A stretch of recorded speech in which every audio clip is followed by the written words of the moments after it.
السلام علیکم درنو کتونکو په دې هیله چې روغ او جوړ بیاست ام پښتو ایجوکیشنل اکیډمي په دې انګلیش ویډیو کلاسونو کې د ګرامر کلاس هم اضافه کوو لکه څنګه چې ډیری زده کوونکي به پوهیږي چې موږ په خپل یوټیوب چینل باندې د 4000 اسینشل انګلیش ورډز کتاب پیل کړی دی لومړی کتاب او د دې په څنګ کې موږ نورې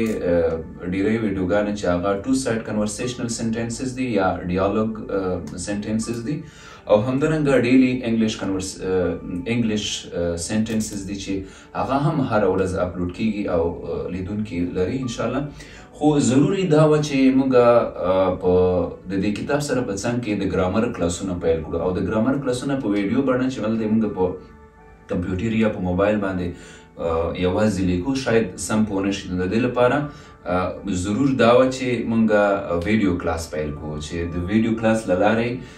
موږ به مفاهمه او تفاهم سم کیږي نو دا ګرامر کلاسونه د هغو چا دپاره دي چې دوی ته د ګرامر په برخه کې معلومات نشته یا انګلیش بګینر دی د هغه چا لپاره دا شاید نه اوسي چې دوی انګلیسي زده وي او د ګرامر سره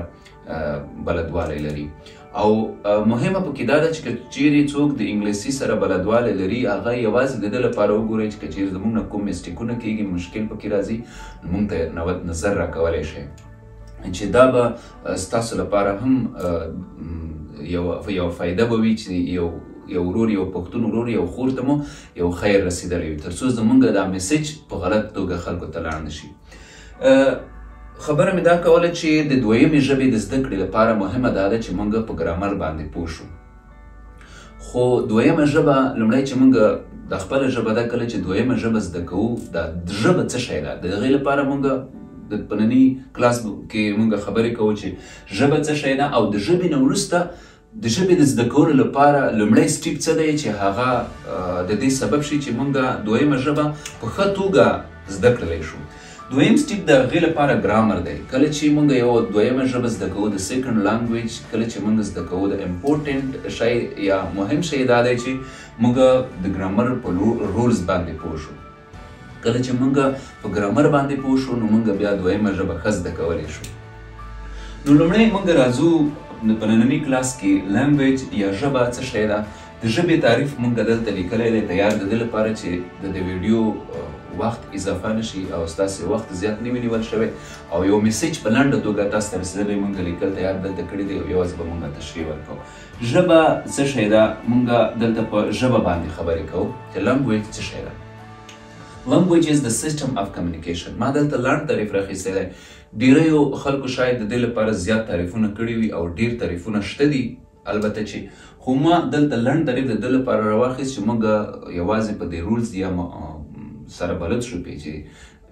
څه شی مهم دی په ګرامر کې چې کله یو څوک ګرامر شروع کوي نو زموږ مطلب هم دا نه دی چې دلته موږ یوازې ډیفینیشن زده کوو تعریفونه زده کوو زموږ مطلب دا دی چې د یوې ژبې لپاره موږ په ښه طریقه باندې ور داخل شو تر څو یې زده کوو لنګویج از د سیسټم اف کمیونیکیشن ما لنډ راخیستی دی چې ژبه د پوهېدنې مفاهمې د فکر څرګندولو لار دستګاه یا نظام دی دلته کمیونیکیشن د مفاهمې په معنا هم دی د دستګاه په معنا هم دی د لارې په معنا هم دی او د نظام په معنا هم دی کله چې موږ یوه ژبه زده کوو نو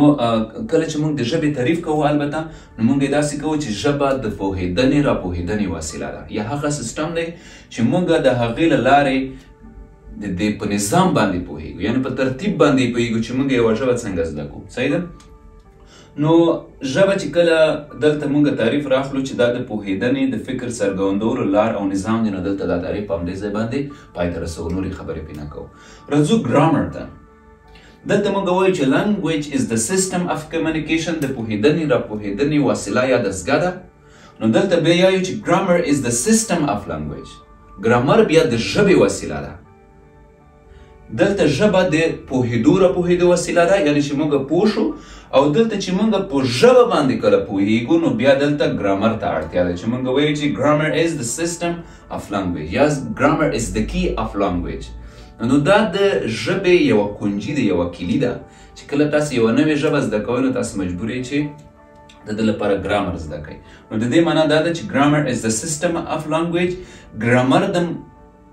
مفاهمې فکر څرګندولو لار دستګاه نظام دی د څه شي؟ د یوې ژبې. صحیح ده؟ دلته بیا بل تعریف راخیستل شوی دی. ګرامر از د رول اف لانګویج. ګرامر از د رول اف لانګویج، د یوې ژبې رولز یا یو قواعد یو قواعد دی د یوې ژبې. نو موږ په ننني کلاس کې یوازې دا غوښتل چې تاسو ته دا در وښیو چې موږ ګرامر کلاس په وایټ بورډ باندې پیلوو او دا به یوه ډېره ښه لاره وي ستاسو لپاره چې په ګرامر باندې پوه شئ. موږ به بیا وروسته راځو چې د ګرامر کومې برخې دي، ګرامر څه داسې نور لارې لري، نور کومې داسې دغه رولز لري چې په هغې باندې موږ لاړ شو تر څو موږ دا د لنګویج په سیسټم باندې پوه شو. نو نن کلاس کې یوازې دوه شیان دي، هغه دا چې لنګویج از د سیسټم اف کمیونیکیشن، د پوهېدنې مفاهمې د فکر څرګندولو لار یا نظام دی د ژبه، او ګرامر از د سیسټم اف لانګویج، او ګرامر د ژبې یو سیسټم دی، د ژبې یو نظام دی. او ګرامر از د رول اف لانګویج، ګرامر یوه لاره یو قاعده ده د ژبې دپاره. او دریم تعریف یې داسې دی چې ګرامر از د کی اف لانګویج، ګرامر د یوې ژبې کنجي ده. د نن ورځې لپاره درس زموږ همدومره بس دی، د بلې ورځې لپاره به موږ راځو په ګرامر باندې به سټپ بای سټپ مخکې ځو. سټپ بای مخکې به ځو، د ورب نه به شروع کېږي، ناون، ورب، اډجکټیو څه شی دی، ورب څه شی دی، ورب بیا په څو ډوله دی، انجي فارم څه شی دی، دویم برخې ته څنګه اوړي، بیا به سنټنسز ته پکې راځو، ټینس څه شی دی او زمانه څه شی ده. ورو ورو به داسې مخکې ځو او دا کلاس به مخته وړو. ډېره مننه.